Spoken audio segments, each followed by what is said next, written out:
Question number 7, what is the unit of angular impulse? Okay, you know what is the unit of impulse? What is impulse? Impulse is nothing but force multiplied by delta t. Okay, so if you do not understand something in rotation, what you do is you convert this to linear mechanics. That's the most easiest way to understand.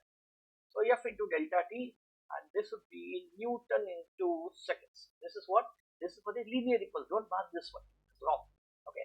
Now you want angular impulse. If you want angular impulse, now what do you do? This is also, the unit here is also equal to delta p over.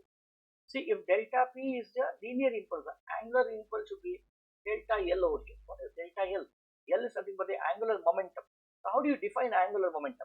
Angular momentum is nothing but, if you multiply this instead of F, I'll replace this by tau, and instead of delta t, I'll replace this by delta t only. Okay, that's what I write.